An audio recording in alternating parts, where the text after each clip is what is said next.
And this is a Fox News alert. The Malaysian military is reporting that the missing plane may have changed course over the water, hundreds of miles from its last known location. Now, as we reported earlier, CIA Director John Brennan, he says the possibility that this was terrorism cannot, in fact, be ruled out tonight.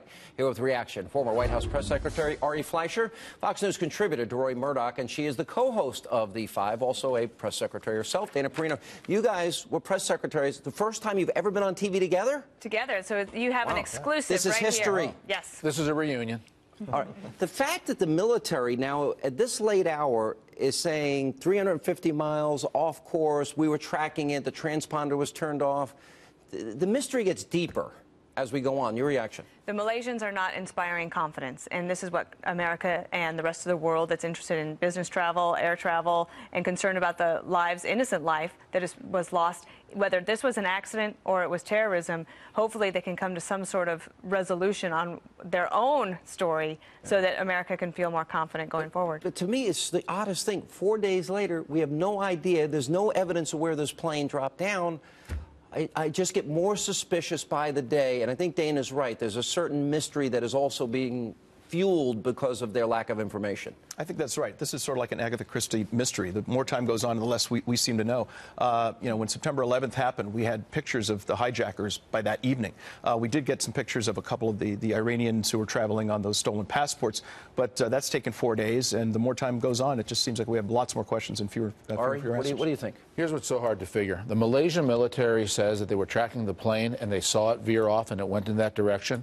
Well, then why is the Malaysian military searching hundreds of miles away? The problem I have here is the Malaysian military is not communicating with the Malaysian military. Let me ask you a question. So are we sure they're only in the last known location? They're not in the location where they said they tracked it? No, I think nobody knows where they are. That's part of the issue here. That's why the search is coming up with absolutely nothing. But then the Malaysian military is saying to the Malaysian Navy, you're searching in a place where we never thought the plane was because we were tracking the plane. Right, Something doesn't add up. I've talked to multiple pilots of the 777. They all say, and by the way, its safety record is impeccable.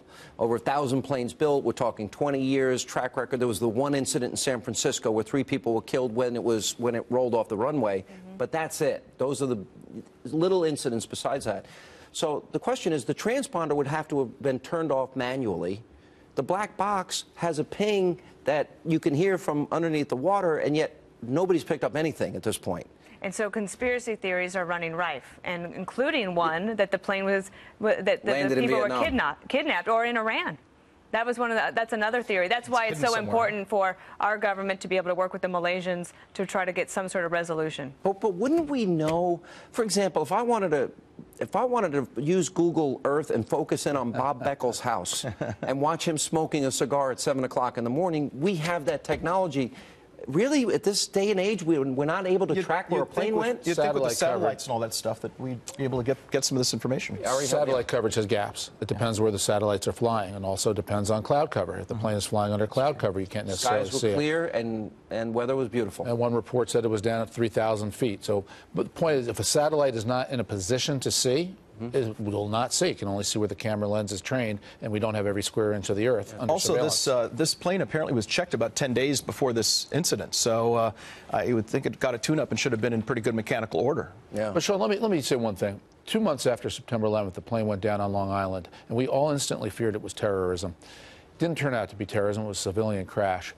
We need to be reserved here. We should be guarded and not jump to conclusions. Let people think it could be terrorism and investigate it, but don't jump to conclusions. I agree with you wholeheartedly, but I don't want to fear the word terrorism. In other words, my mind goes there first in a post-9/11 world. Sure. And I think it should, and I don't apologize for that. It seems there's a mysterious reluctance among some to go there, and I think that's a mistake, too. You have to include it, but you don't jump to it. All right, so the president's in New York tonight. The president is raising money. What a shock. He's not playing golf, so there's an improvement. That's a plus. All right, so it's dark outside. The president sat down with the funnyordie.com skit between the two Ferns, and with all that's going on in the world, I'm wondering, is there any level of connectedness here by the president? Watch this. In 2013, you pardoned the turkey. What do you have planned for 2014? We'll probably pardon another turkey. We do that every Thanksgiving. Was that depressing to you, seeing one turkey kind of taken out of circulation, a turkey you couldn't eat? So how does this work? Do you send Ambassador Rodman to North Korea on your behalf? I read somewhere that you'd be sending Hulk Hogan to Syria, or is that more of a job for Tanya Harding? Zach, he's not our ambassador. What should we do about North IKEA? North. Why don't we move on? I have to know, what is it like to be the last black president? Seriously? What's it like for this to be the last time you ever talked to a president? All right, so he's obviously annoyed. But here's my thinking. He's doing this interview. He just came off a golf weekend. He's fundraising in New York tonight. And let's see, we have the situation with Russia. We have problems with missing airplane, a bad economy, 50 million Americans on food stamps. Why do I feel there is an out-of-touchness that is beyond explainable? The only thing I can think of is they're so desirous of appealing to young voters that they're going to do micro-targeting like this, even if everybody else sees it. Ari? No, to get people to sign up for Obamacare. That's what this is about. He was a pitch to younger viewers, that demographic. But I think there are three things I did recently that are just terrible stagecraft for the White House. One was the statement on Ukraine made from that little children's carpet, the schoolroom, the little alphabet letters on it. Very cute. Very cute. The second was the picture showing how tough he is to President Putin. Well, he's in his jeans in the Oval Office. No tie. And now this really doesn't look very dignified. Yeah, I agree with both of you, and you both have been there. Roy? Yeah, look, people sometimes will say, look, I disagree with the president, but I respect the office. It'd be nice if Obama respected the office. When he does things like this, it diminishes not just him, but the office itself. People around the world are watching this, as you say, with all these international crises go on, and you just see him in the office just shrinking day by day. Okay.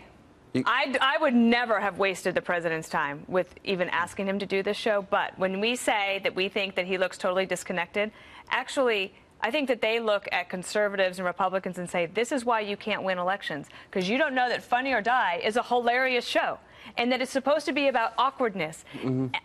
If you're just seeing Funny or Die for the first time because you're watching the news today... I've seen it, but didn't you think he was aggravated? I It think... wasn't all that funny. I think that he maybe didn't exactly know what he was getting himself into. And also, if you were going to put the president into a situation where there's a comedy, he has to hit it out of the park. Yeah. And I don't think that he did, but perhaps they think that it was worth it because of all the things that you mentioned that are disasters around the world, Obamacare is the worst. Is the worst one on their plate. Yeah, this is more die than funny. I mean, if you're going to do a comedy thing, it ought to be funny. I agree. And I sensed he was annoyed. But young people thought it was funny. I just feel like for myself, I look at 47 million Americans on food stamps, 92 million Americans out of the workforce, the lowest labor participation rate. I look at Putin. We're being embarrassed on the world stage. Why do I have a sense of urgency? And I'm not the president. I wish he had that. You remember when he gave the speech saying that we might be going to Syria? Yeah. Immediately went afterwards to play golf. You know, what he should have done is stayed at the White House, brought in a camera, and had pictures of him calling up committee chairmen saying, please support my Syria policy. Said he embodies... He's going to live longer than me. My sense of urgency is going to give me a heart attack. I don't know. Ari, right? He is going to live longer than you. Thanks a lot, Ari. You're killing me, man. You're killing me by saying that. It's all that healthy eating. Oh, your steaks. But I made them for the 5. I made you guys the best dinner. Very nice. I ate it, and then Greg ate the rest of mine. I know. Well, I gave you a big steak. And the goal by the end of the year is that we have to get Eric Bolling to eat red meat before the end of the year. Yeah, really. That is him and kale. And Should do that daily. Make it happen. It's good for I know. you. He's eating leaves Delicious. and sunflower seeds. Oh, awful. And Red Bull. Vegetables. Don't Red do Bull. that. Don't do that.